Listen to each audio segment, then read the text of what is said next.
The evolution of your marketing will be the catalyst for the evolution of your business, and the evolution of your business will provide you with the freedom to focus on the evolution of your life. This is Evolved Marketing with Andre and Brian. All right, welcome back to another episode of Evolved Marketing Podcast. My name is Brian Brewer, along with my co-host Andre Germachev, and another special guest today. Now, today's guest is kind of following a pattern that we're starting to see on the Evolved Marketing Podcast. She was a stay-at-home mom.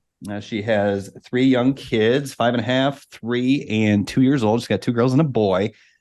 And she was a stay-at-home mom with her husband working crazy hours, and they started to feel the struggles that come with life. And since her husband was already doing probably just about as much as he could, he was kind of tapped out. So she was struggling with the idea of, do I go back to work? If I do, does it make sense? What about childcare? You know, all those things that us parents know about. And I have a lot in common with her in the sense that my family was single income and a stay-at-home mom. We were very fortunate to have my wife stay at home ever since my kids were born. But before I found the success, just like before today's guests found the success, you do start to wonder what's going to happen. Are we going to be able to make this work? Are we going to have to change the dynamic of our family? Well, about 8 months ago is when today's guest decided, you know what, maybe it's time before I go back to work, before I go back and start the career, and before I change everything, what if I just test out that little side hustle thing that I've been seeing so much about, whether it be on TikTok or Instagram or all those places that you consume content.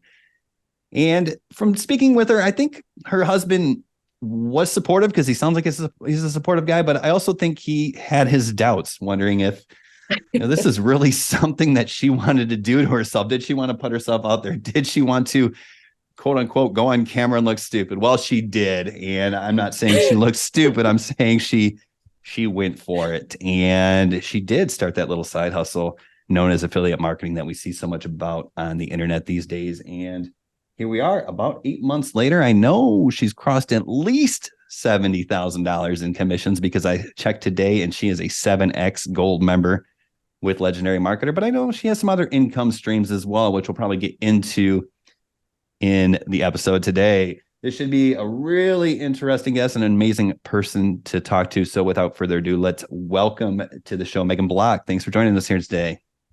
Thanks so much for having me, guys. I'm so excited to be here. Awesome. Yeah, we're so happy for you to have joined in with our listeners, so it's awesome that you're going to share your strategies too as well. Sounds good. Yeah, I'm excited that I was invited onto the podcast. I've been listening for a while, so it's fun to be on the other side now. Hey, that's a great way to get on our show. Actually listen to it and tell us how amazing it is. Even if you're lying, that will get you on this show. But it also helps when you've had some success so much as well. From it. Yeah. I've been listening to the podcast and I'm like, I've got my notebook and I'm taking notes. I love it. It's gold. It's been a really good source of information. We got to give all the credit to the amazing guests, just like yourself. So speaking of you, take us back 8 months ago, roughly June of 2022. It's like, this side hustle thing. Do I do it? Why did you do it? What was going on in your life? I briefly alluded to it, but just take us back to that time. Sure. and your thoughts, fears, and what ultimately made you decide to just go for it. Yeah. So 8 months ago, we were really struggling and we just weren't making it financially. We have 3 little kids. And every single month it was like, oh my gosh, are we going to be able to pay for everything? And like, we had to skip a mortgage payment and push it to the next one. And it was giving me like such anxiety. And it was heart-wrenching just to watch my husband struggle through this because he was trying to support everything. It was really slow for his business at the time. And I'm like, oh my gosh, what are we going to do? Because he was doing everything he possibly could at that time. But it was just like, there's fluxes in his business as well. And because it was going on for so long, I was like, oh my gosh, I don't want to lose the house. I don't know what we're going to do. Like, we have to pay for our kids' tuition to go to school and stuff like that. Because 2 of them are in school where we have to actually pay for it. So, because they're little, so you have to pay for the preschools. Mm-hmm.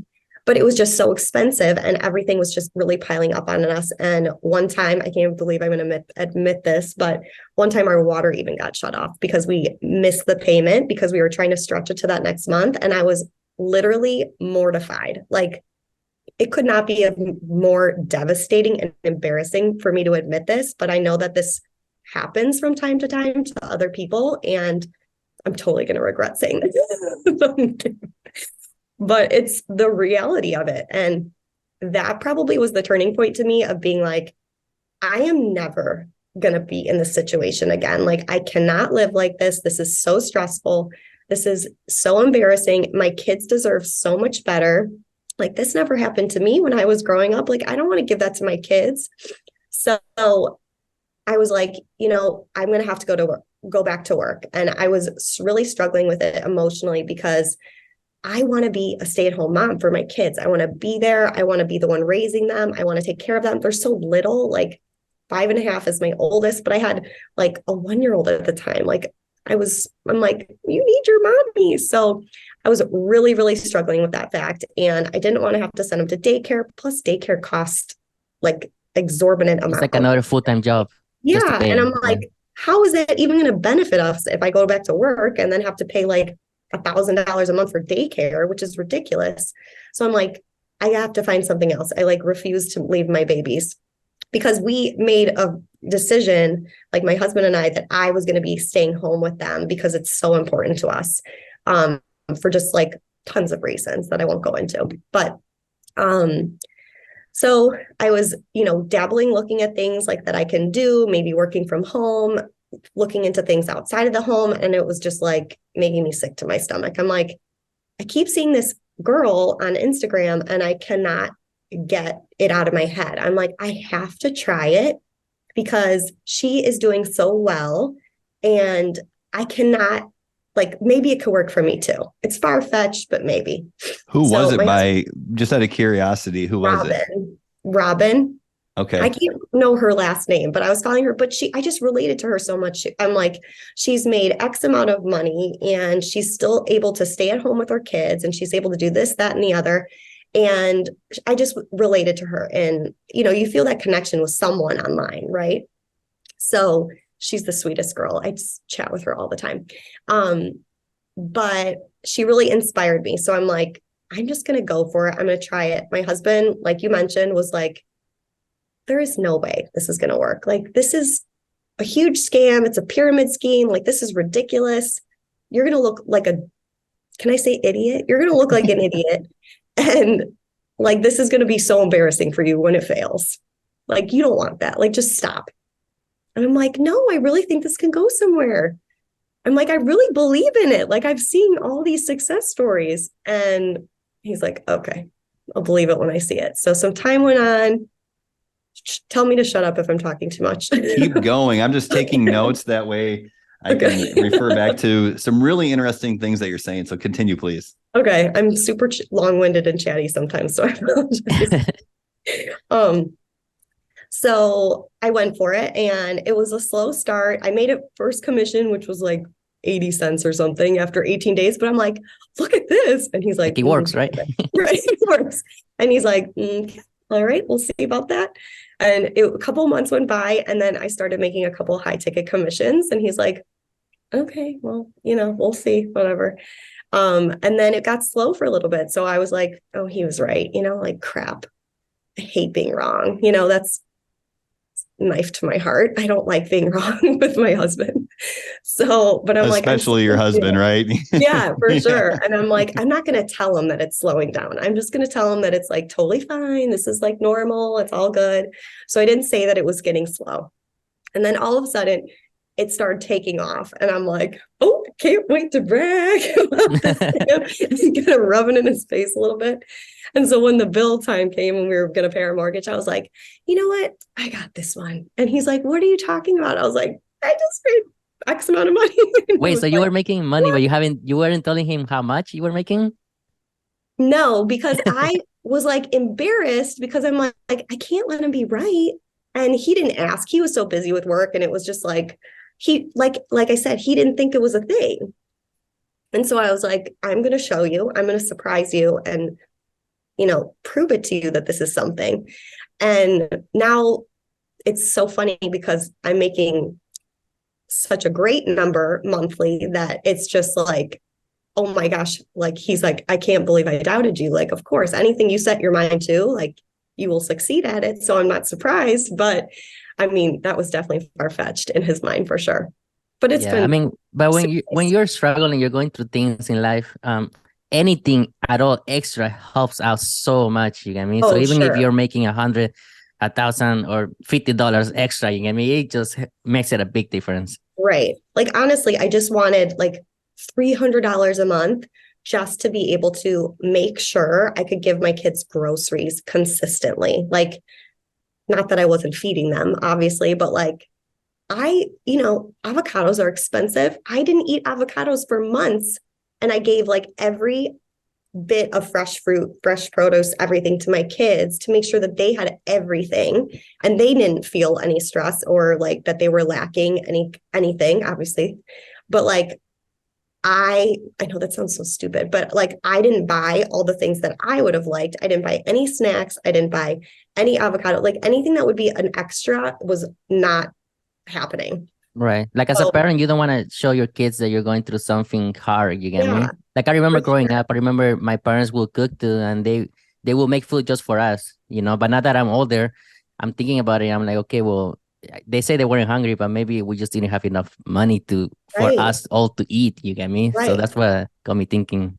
Yeah, I'm like, I didn't eat strawberries. Like, I didn't eat fresh fruit like at all for months because I'm like, every little bit of fruit goes to my children. Like, I don't care about me. Like, they want that and need that. So, it's really nice to be able to go to the grocery store and actually have it delivered to my house, which is amazing because I hate going to the grocery store.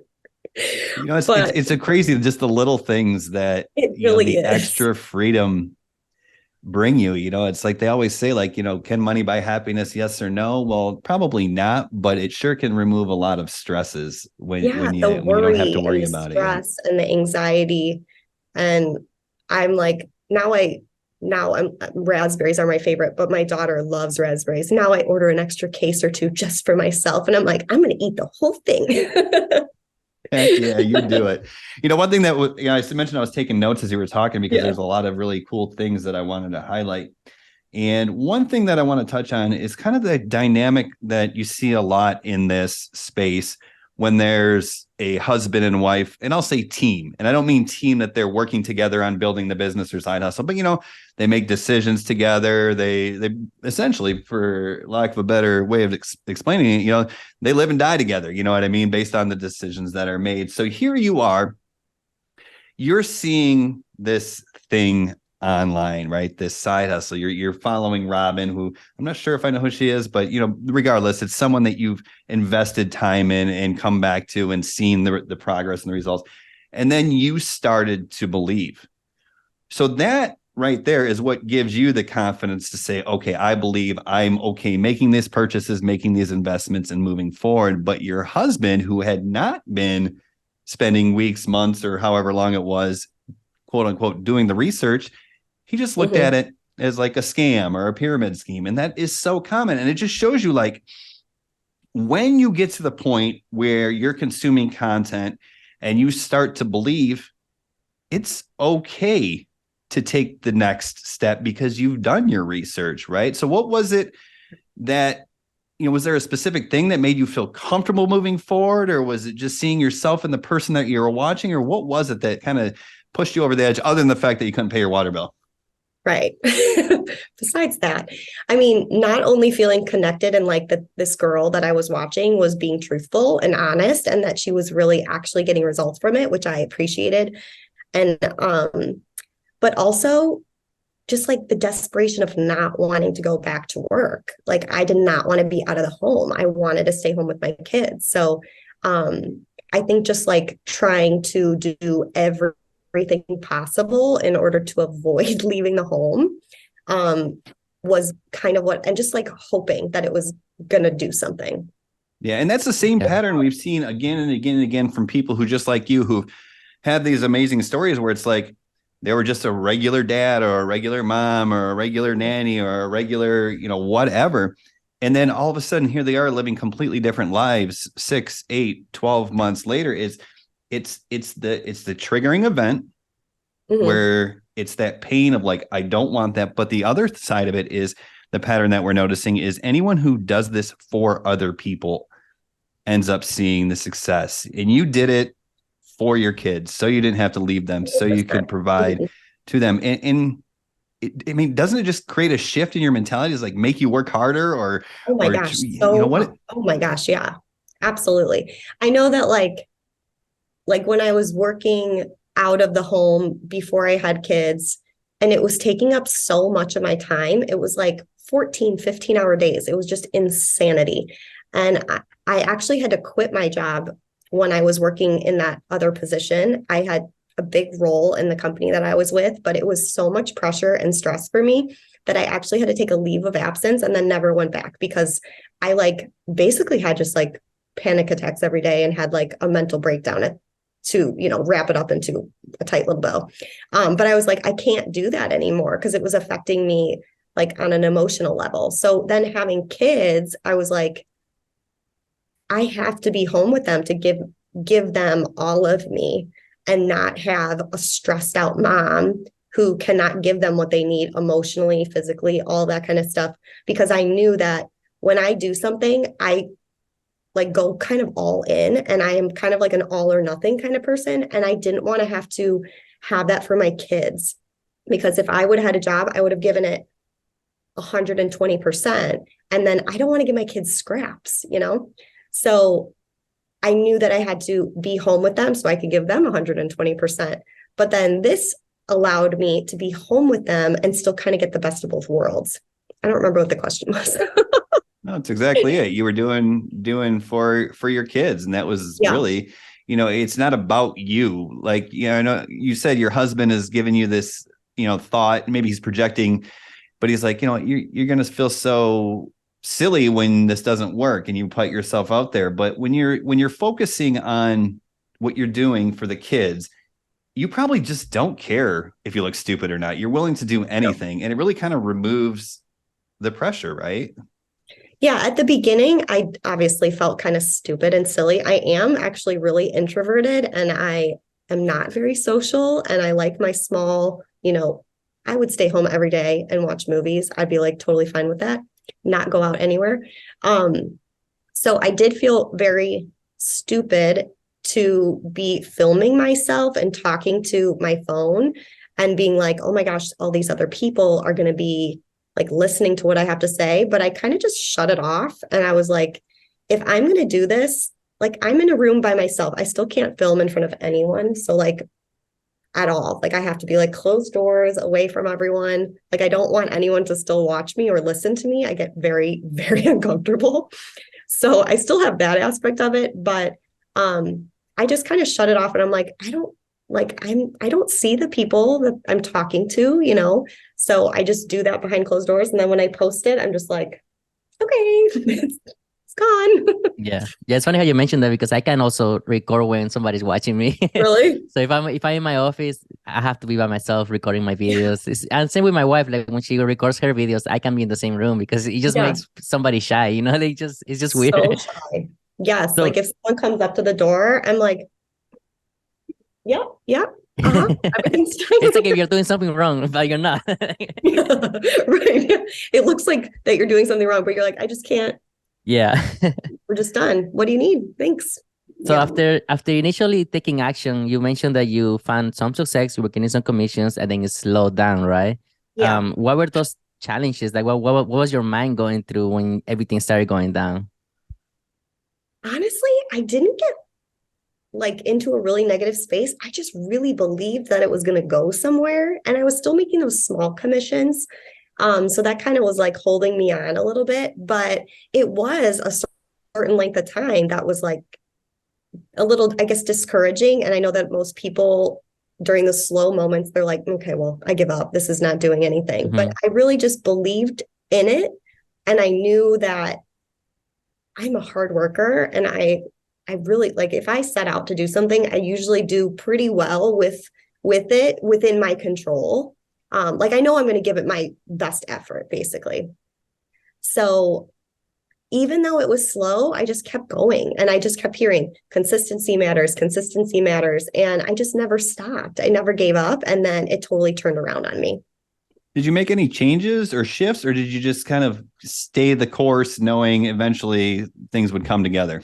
That's a good question. Yeah, I actually invested in a couple other things to help me learn more. I love learning more and stretching myself and stuff like that. So I did take on a couple other like courses and just little trainings and stuff like that to learn a lot more so that I could be better at what I was doing.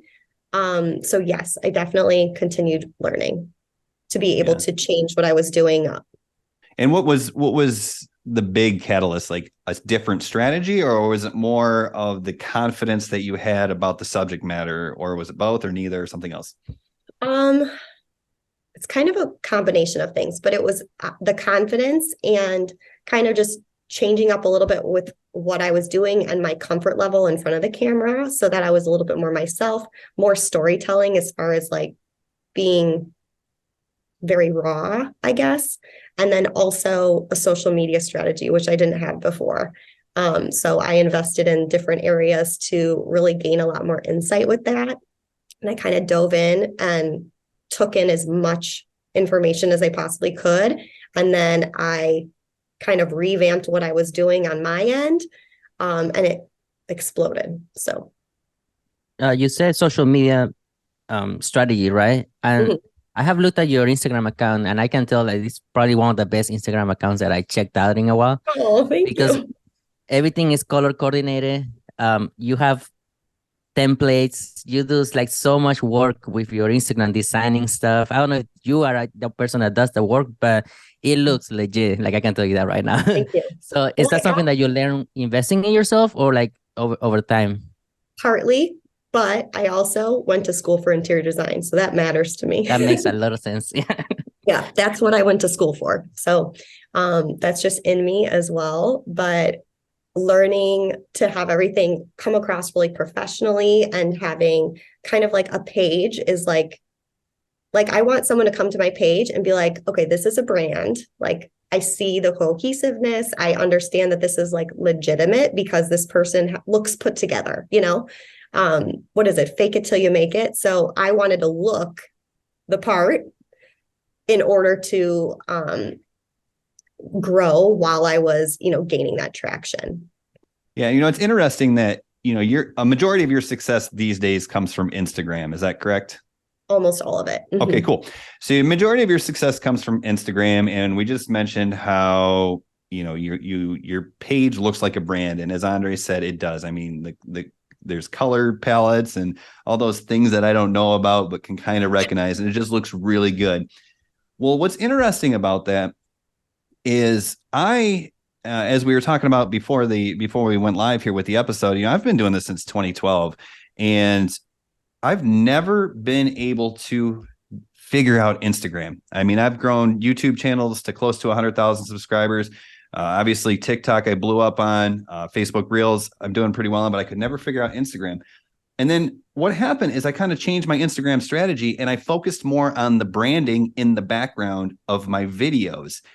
And all of a sudden, it was like I wasn't saying anything different. It was just I had the recognizable paintings that you see behind me that my daughter made for me, or my awards that are stacked up.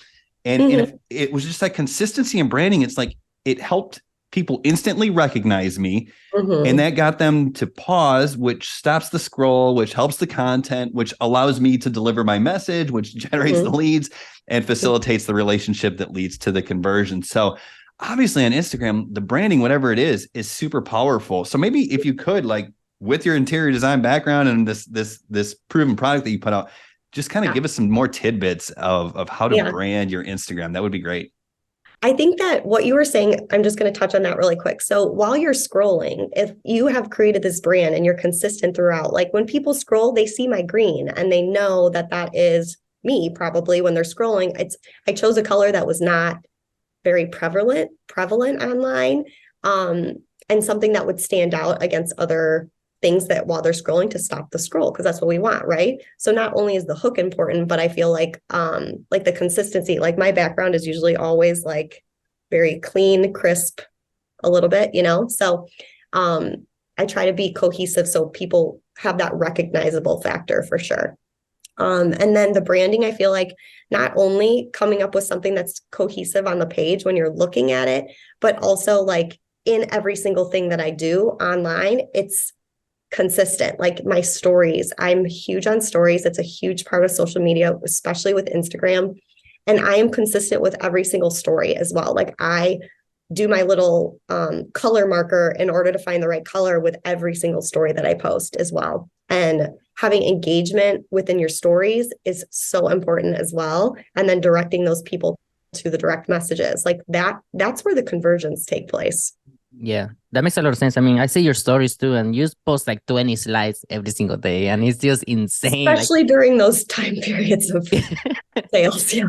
Yeah, but I can see the Sorry. power of it because you have so many like how you say, you make people engage with your stories, and that's what probably made your account blow up, because what you're doing is you're tricking the algorithm.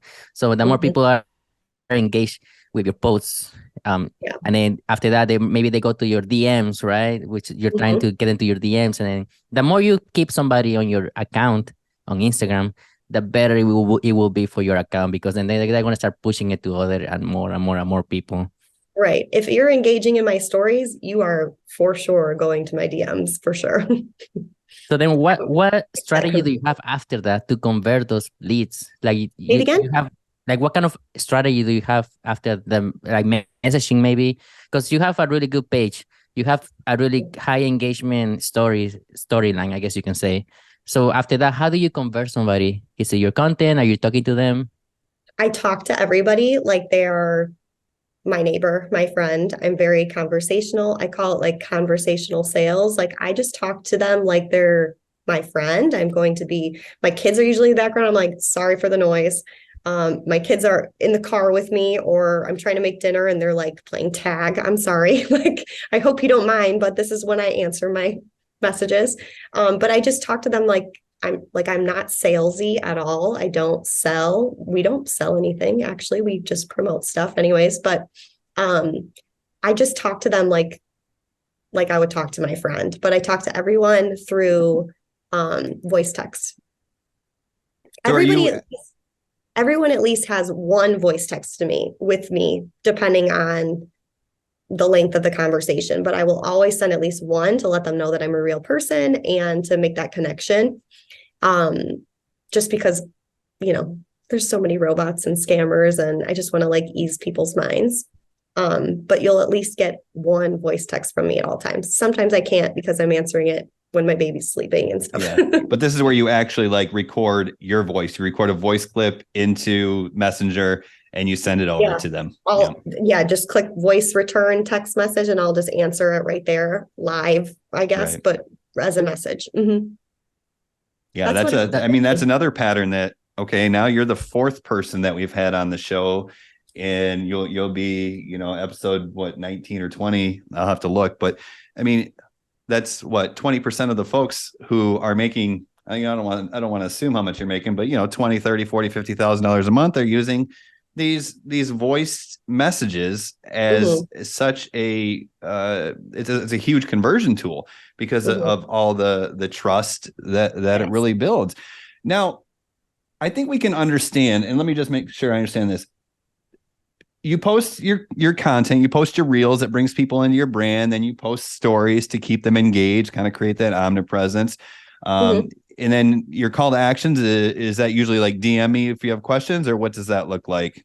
I like to use my call to action of like comment below, like tell me you're ready, or put an emoji in the comment, and then I will answer those people right in the comment section, but then I will automatically send them a message to the direct messages right away. I'll say, I'll get back to you. I'll send you a message right now. So every person that makes a comment, which is very time consuming, but every person that makes a comment goes to my direct messages.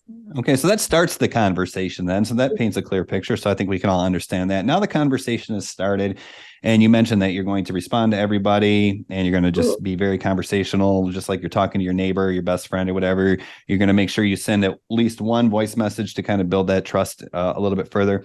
But then I think where people get confused, at least this is something that I've heard, is when you go that route where you're very personal, sometimes the lead or the prospect or whatever you want to call them gets to a situation where they trust you so much that they want you to help them. How do you get to the point where you then send them, if you're promoting something like Legendary Marketer, which is a third-party education platform, how do you make that transition where it's like, okay, yeah, I know you want me to sit here and hold your hand all day long, not in a negative way, but it's time for you to take the next step with somebody else. What's that look like?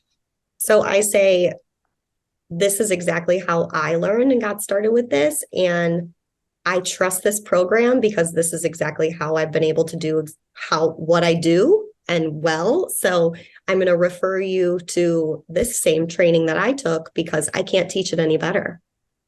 Right. They have every possible resource that you need in there in order to learn affiliate marketing and to, the copywriting, the email, the fun. Like, I can't teach you how to do that. Like, that is their thing, and they're great at it, obviously.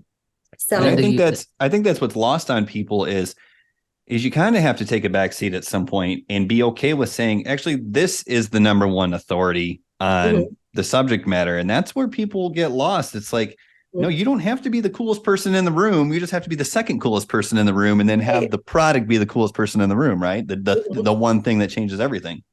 So with that, I think how I kind of bridge that gap personally is I say, I'm going to refer you to this, and then I pass that along. But I'm like, once you get started, why don't you let me know when you're on day 3? I want to know how things are going for you. If you have any questions that you need answered, I just want to make sure you're understanding everything. So give me a check-in.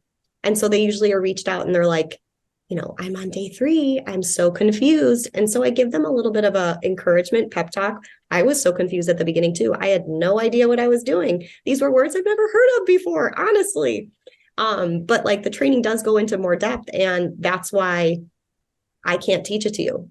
This is how you learn it because they know the best.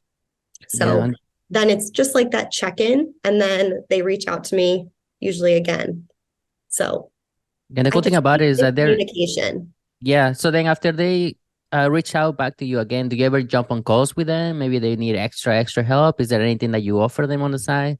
No, I know some people do that. I don't like talking, so I don't, but I always voice text with them. So I'm like, I don't jump on call because some people ask, can you jump on a call? Can you be my one-to-one mentor? And I'm like, I actually don't do that. I'm so sorry, but I'm more than happy to answer any questions that you have in voice text, and I'll go back and forth with you literally forever, as long as I can get out, I'll get out whatever you need out of my mouth to hear. So what you need to hear. But I don't do any calls with people. It makes me too nervous. Yeah, but I mean, that's a good thing about Legendary Marketer too, because they're also upgrading their program as they go. And recently they come up with coaches. So now they have coaching calls every week. I think every Tuesday or Wednesday, you can also join a live call and have your questions answered. So it's really great how they're doing all of that. I jumped on one to see just like what it was like. And Josh was on it. So I was actually, I have a question for Josh. I'm like, so I raised my little hand in the group. So us promoting it makes us feel better, right? Because I honestly hate going on calls too and trying to teach somebody step by step. But the way they're making it, I think it's going to be very beneficial for like beginners more than before. I agree with you. There's like, I think 3 different levels, right? So it's like the different calls. It's like if you're a really beginner and you just need that initial setup help, I think that's amazing because I feel like so many people get held up with that aspect of it, of not knowing if they can't get that next level of help within the program. And then they feel lost and they don't know how to continue. So I think that's so good for them. So you've obviously, come in, had success promoting Legendary Marketer. Your marketing is really congruent with the end product, which is great. You obviously know the product that you're promoting, which helps a ton, especially when you're having those conversations that ultimately lead to conversions. But also, and I know you might be a little hesitant to talk about this, but you do have your own program that you're kind of selling a little bit as well, correct?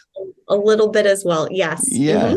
So I would love to hear about it, but also I would love to hear how you market 2 very similar products because I know how to do it. but I would like to hear how you do it because I know a lot of people have this question. So I'd love to hear your take because I'm sure I could learn or gain some valuable insight into the process. So if you could just kind of go down that path, that'd be great. Sure, I want to hear your take on it too. So yes, I have a course for a social media strategy for specifically affiliate marketers. So in the course, because like I said, during that slow period of time for me, I was like, what can I do that is going to kind of like turn this over for me? So I invested in a couple different courses and trainings and did a lot of research and did a lot of testing of things. And I kind of figured out like the best things within everything that I learned and morphed it into something that worked for me with the affiliate marketers because I was investing in different things that were social media specific or things like that, but not necessarily for us affiliate marketers. So just social media in general, just so I was like, how do you use these platforms? Like, I don't understand how to even use them, like to their best ability. I know there's got to be a way through this. So after investing in certain things and doing my own research and trial and error and stuff like that, I came up with something that actually really worked. And it was so consistent. And it was something that really turned a corner for me with my page because I started implementing certain things that were not really talked about. And it started making a huge difference to my account right away and was able to continually just grow. And it honestly just took off. And because I just poured every single ounce of what I learned into every single reel and every single story. And I developed something that I thought was shareable to other people. I'm like, there is no way that everyone can invest what I invested in with all these different things. It costs a lot of money of what I spent. And I'm embarrassed to say that. But I just believed all this was going to work out. So you invest in your education. I went to college, spent over $100,000 and I don't use it at all. So I knew that I wanted, it's an education. So I was learning to be able to support myself financially now, which I'm able to because I did all these things. So education is fantastic. So yes, I developed a course that kind of put together all of these things that I had learned and thought was really, really beneficial for affiliate marketers specifically, and how I was able to turn my account around and grow so quickly. So that's what the course is.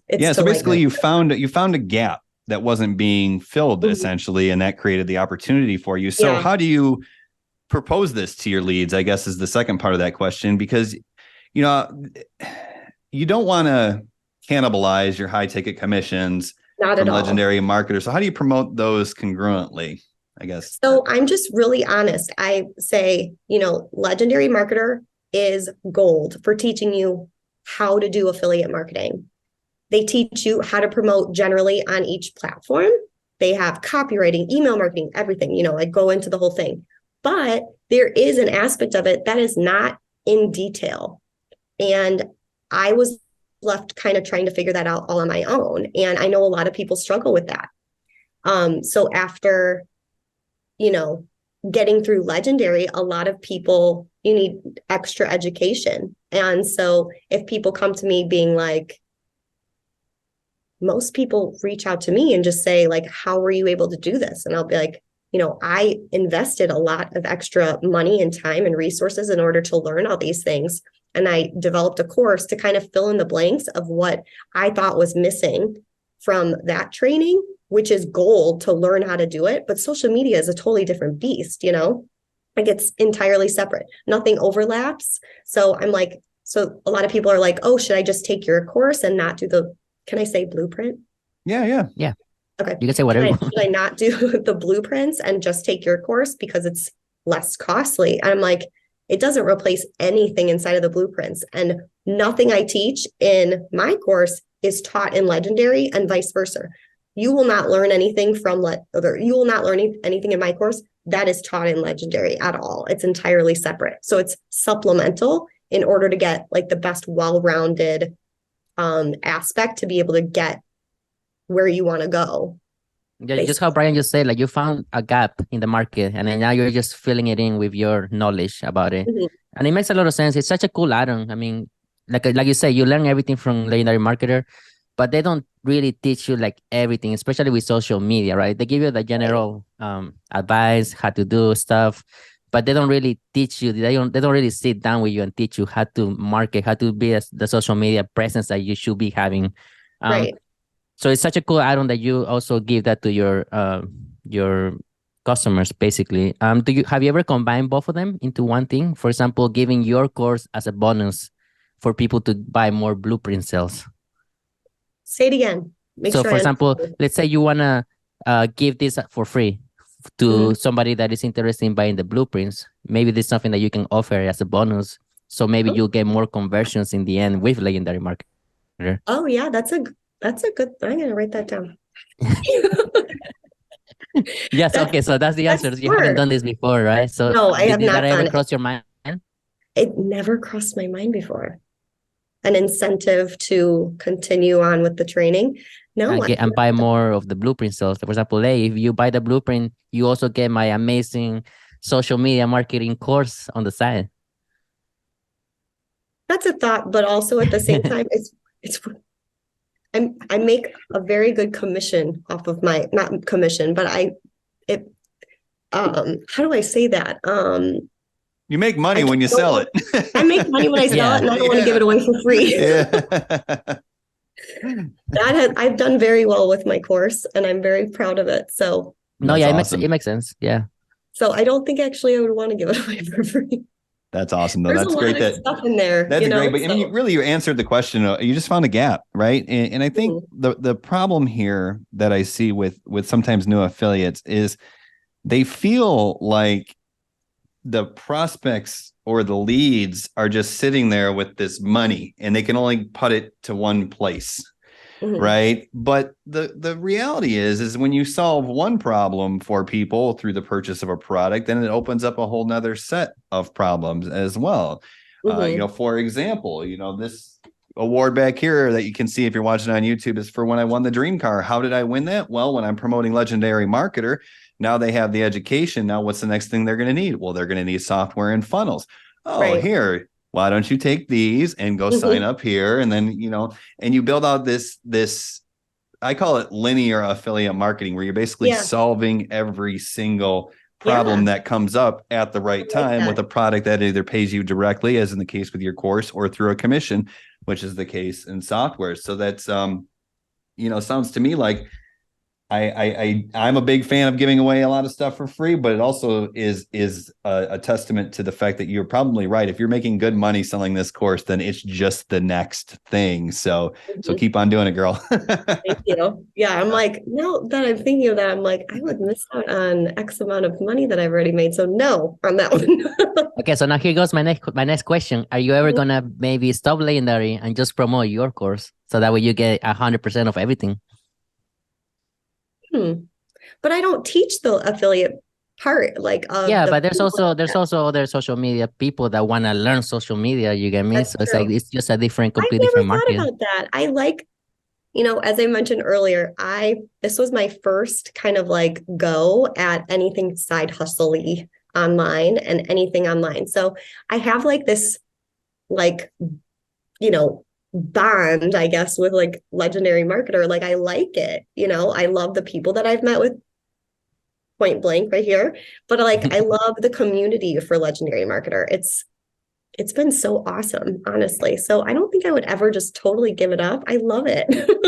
Yeah. Well, that's a good thing to keep in mind. I'm gonna take Andre aside or take him out back and whip him a little bit, because the reason is he'll remember this. Is I got to that same point where I was promoting a lot of stuff in the e-commerce space and Shopify and stuff like that, and I was promoting stuff on the back end of that, which was supplemental.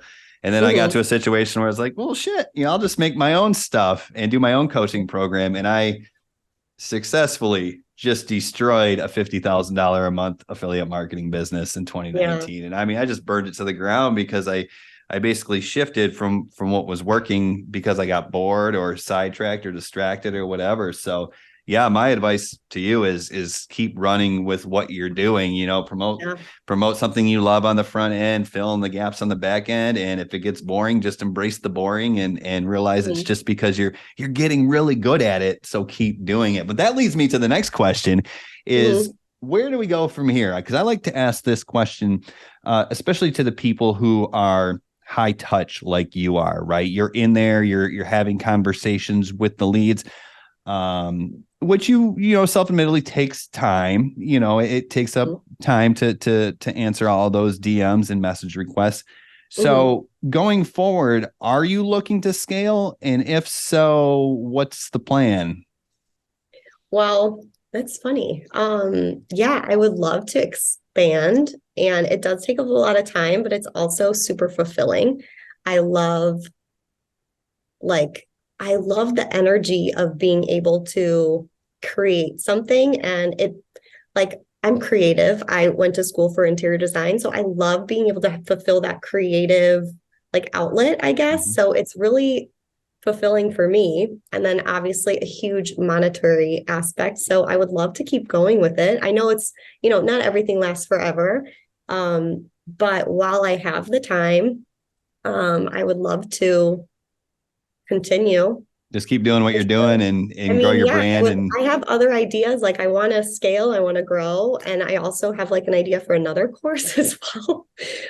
So sky's the limit. I don't know. So it's kind of your opportunity is just to add lifetime value to the existing leads that are already coming in, right? And sell them your supplemental course and maybe have another supplemental course. And I mean, it's brilliant because it's so much easier to sell to the people who are already on your list. They're already invested in the journey.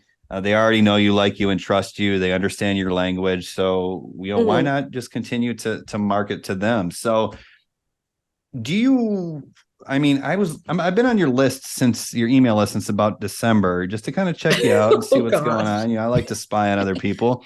It looks like you send about 3 to 4 emails a week. Is that right? Or I think they're every 3 days ish. So you're pretty much set up. You have a huge automation process set up, or what's your email strategy look like? I guess is the point I'm getting at. I'm trying to work on that. I don't know. I want to revamp that a little bit because I think it was another episode that I was listening to, and you called out somebody who kind of borrowed and implemented and changed a little bit some of the emails and picked and choose.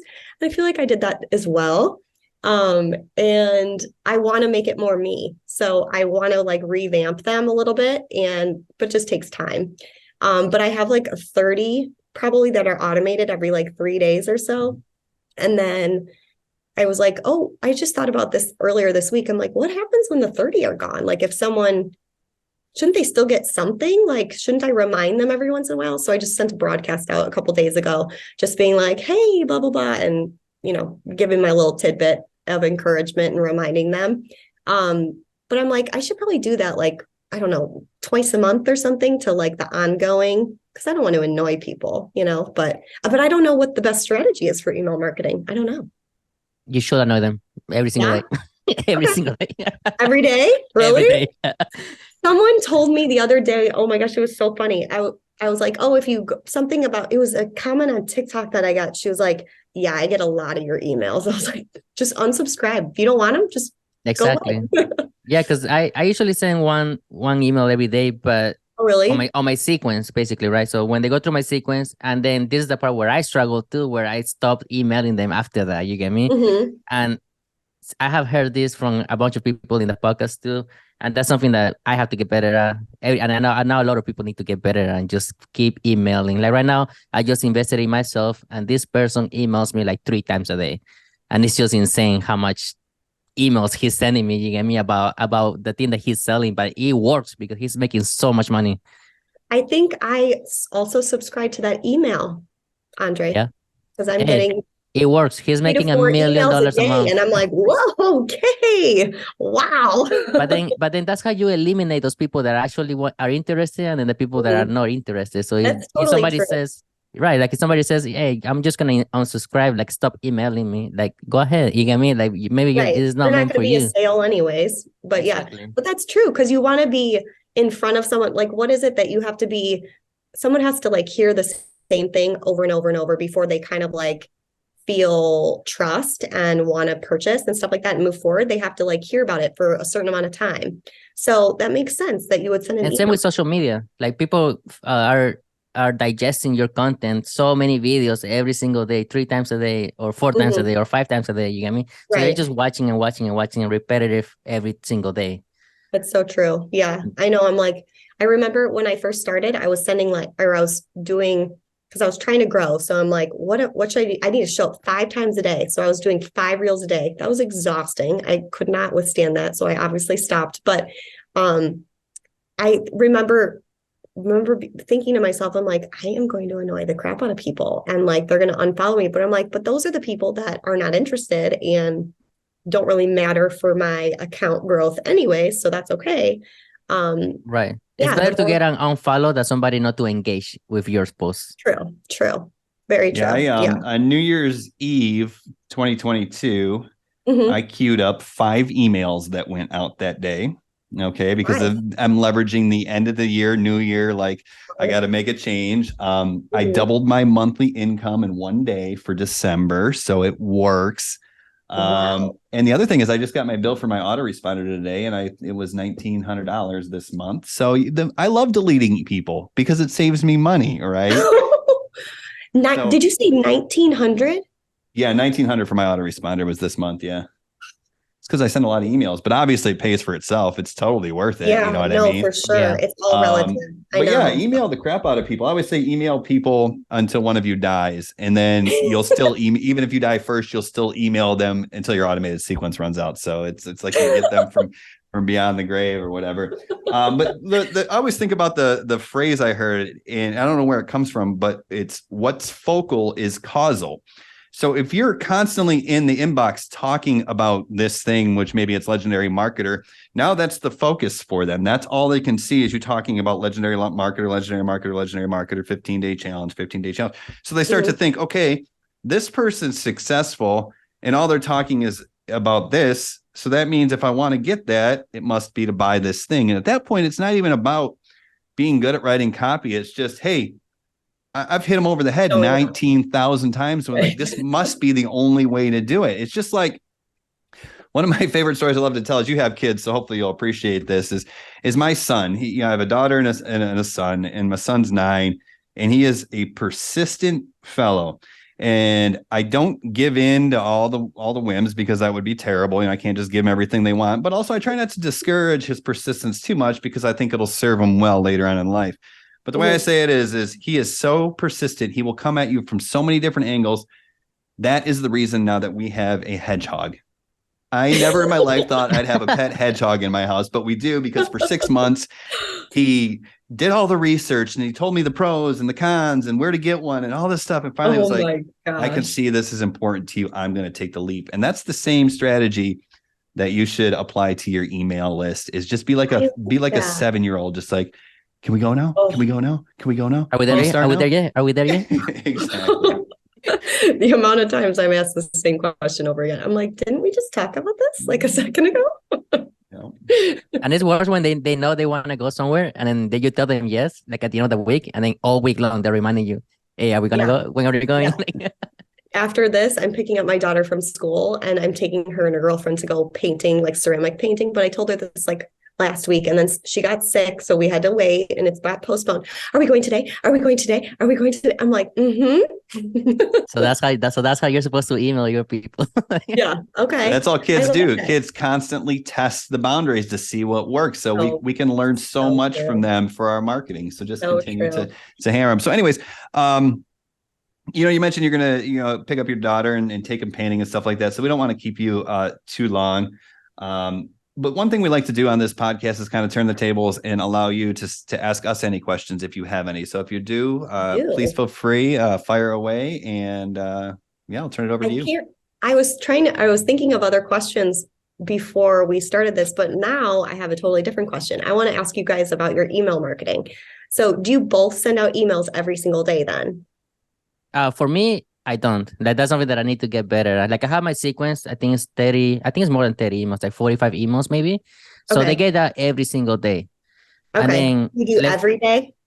right. So it's like The the wait sequence? time is 1 day for every single email. So email one, you wait 1 day, email two, and then so on, so on, so on. Mhm. And I used to do send broadcast. So whichever position they were in the sequence, I would just send it out. So they'll maybe get 2 emails in a day. You get me? Just Yeah. because I was sending those broadcasts. But after that, I don't do any more follow up, which is my downfall. So I need to do more of that.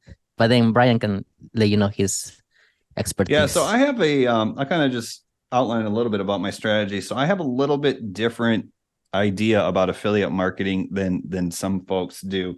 So obviously when you create a campaign, right, you're bringing traffic to your website, you're collecting emails, there's some sort of initial sequence. You know, Andre said it was 30 to 45 days for him. You said it's 30 days for you. The first thing I would say is I think every day is probably the best way to go, but every other day, but being able to do it is fine as well. Because what I see when I send an email is, let's say I send an email 3:00 on a Monday. I will see a majority of those opens come the rest of Monday, right? Between Monday night and then when I wake up Tuesday morning. But people will still open the email on Tuesday. So there's almost like a 24 to 36 hour period where people will open the email. And then after that, so by Wednesday, really nobody's opening that email anymore. So what that tells me is at least every other day is fine. I'd rather see you send one email every other day for eternity than send one email every day for 30 days and then burn out and never send them again. Right. Yeah. Now, what I do with my automated sequences, I generally keep a shorter sequence. 7 to 14 days, depending on the program, depending on the conversion window of the high ticket products of the program or stuff like that. So the reason I do that is because I want to optimize that, right? I don't want it to be 14 average emails. I want it to be 14 killer emails that hit all the pain points, all the struggles, all the objections, all the concerns at the exact right time. So I will create a shorter sequence and then work on optimizing it. If I see an email is not getting opens or clicks, then I'll revisit it. If I write a broadcast email after the fact and it just absolutely crushes it, I might think about replacing that in the initial sequence. But the point I'm getting at is then after they're out of that initial sequence, I tag them in my email list. So while they're in that initial sequence, they're not getting any other emails from me. They're following through the sequence, and that's all they're seeing from me, with the exception of my content, of course, because I want the data to know, like, is this working? Are there opportunities to improve that sequence? Then once they're outside that sequence, then I try to email them at least 5 times a week. I try to email them every day, sometimes 5 times a day if it calls for it or what have you.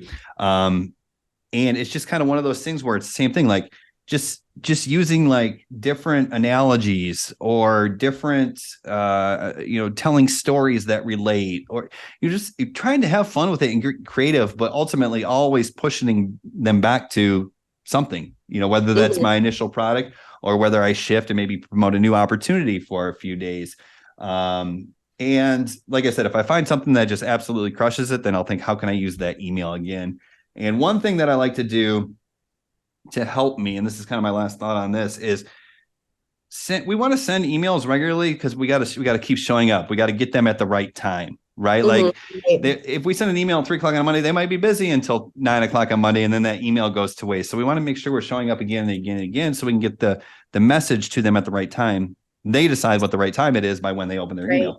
Yeah. So what I'll do is I'll say, okay, if I'm going to write out an email that's going to take me 20 minutes, let's say, or 30 minutes. So if I do that every single day, it's like, okay, now I got to think of this new story I got to tell. I got to think of this new analogy I got to make up. So sometimes I just don't have the bandwidth for that, right? Like my creative juices are low or what have you. So what I'll do from time to time to give myself a break is I'll create a video, and I'll propose it as a training, but it's really just a mini or micro webinar. And really what this training does is it teaches a little bit, but really it just overcomes one objection. Maybe the objection itself is, I don't want to invest $2,500. So, okay, that's the objection I'm going to attack in the training. So I'll teach how I bought a program, promoted it to my list, and made $30,000 in 2 weeks or whatever. So I'm overcoming that objection. But then what I can do is, because I have that training, now I can send 5 short emails with clips. Just pointing people back to the training. Oh. So it's like, okay, because you got to have a bunch of copy to get people to convert if you're trying to automate the process and not talking to them. So the video does all the selling, but now I can just be like on day one, hey, created a quick video that teaches you something really cool. Go click it. And they go click it. Then on day two, it's like, hey, did you catch the video I sent you yesterday? If not, go click it. It's like And you're that's setting fine. yourself up for success. Exactly. Right? Yeah. Yep. Mhm. So now I know for the next 5 days, all I got to do is just type up like a quick 5-second email and get them to click over to the video, which then does the selling. Maybe I'm telling Selling for stories and you. stuff like that. So that's kind of an idea of like how my whole marketing strategy is. And then Yeah. if you're promoting multiple products, let's say you're promoting your course in Legendary Marketer, but say you wanted to promote them independently. Not that you should, because I think the strategy you have works. I would just say like, okay, promote your front end product for like 15 to 30 days.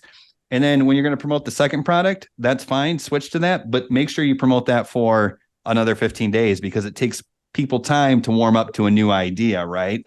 And so just if you're going to promote multiple products, don't bounce around from product to product to product. Like, okay, for the next 3 weeks, I'm promoting this. And then you can always switch back to the original too, because people aren't hanging on your every word. It's like, hey, remember this thing I initially was talking about a month ago, and then talk about it for another 15 to 30 days, right? Does that make sense? That makes me have a question for you because I only promote my course when I know I'm going to launch because I like shut it down so I can work with the students and stuff like that. So I only send out email marketing like within 2 weeks before I do it. And then otherwise I don't talk about it at all. Do you recommend getting in emails otherwise? Well, it depends because that launch strategy, like an open close launch strategy, works great. Yeah. And you can do that again and again and again, right? So now you're working with students, and then let's say 2 months down the road, you're going to open it again. Then if you like launch it and then close it and then show people, hey, you can't get in. Yeah. All that does is kind of wet the whistle for the next time you launch it, and you can do a constant launch cycle. So I do that with my program where I do coaching every 2 weeks. Okay. So it's a group coaching session every 2 weeks. So what does that mean? That means every 2 weeks I got new urgency. Yeah. Okay. Because the coaching call is happening on this day, and the last coaching call replay is disappearing forever. So not only is it great to support my students and it helps me and I love engaging with the students, but every 2 weeks I'm creating urgency. So I'm not saying you should do it every 2 weeks, but that gives you an opportunity to do that constant launch cycle, which should grow over time. Yeah. Okay. That's good. Yeah, to and know. something that I learned too from a previous guest. His name is Igor. He also promotes a course that he opens the doors, right? And he say, okay, I'm gonna promote this course. After the week is over, it's gone. So what he does is he sends 2 emails. So let's say if it starts on Monday, you open the doors on Monday. He sends 2 emails on Saturday and Sunday, not even with a link or nothing, just building that excitement about what's happening on Monday. So then on Saturday and Sunday, people are already looking at those emails and they're excited. Okay, something's happening on Monday, right? And then on Monday, that's when you barely start promoting your program, your course.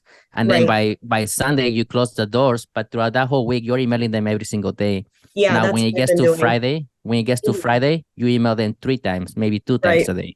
Then Saturday, maybe 2 more times. Yeah. And then on Sunday, 4 emails.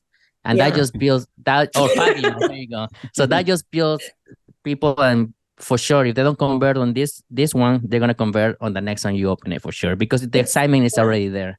It's so funny because you hear, I'm sure it probably works with you as well, but like within that time frame of when you're promoting something else, like the beginning is really popular, and then it's like up and down, and then at the end, everybody's like, wait a second, I want it.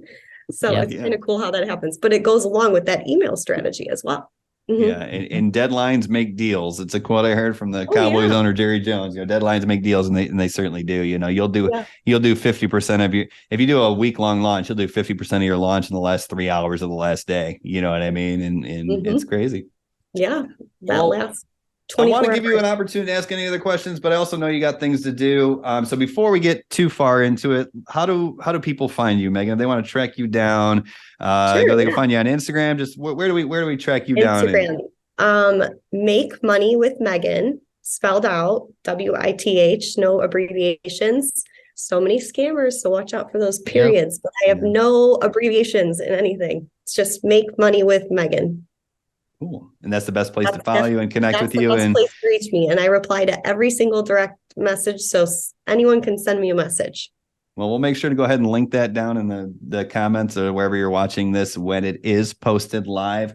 I can't thank you enough for your time and your insight and your strategy and your story. Is there anything else that we can do for you before we let you go here? Any other questions? Or are we good to This was go here just today? so much fun. I thank you so much for having me. It was so nice meeting you and talking with you. And this has been great. Thank you so much. Awesome. Well, it's our pleasure. Thank you so much for joining. And yeah, we'll hope maybe in the future, you'll join again.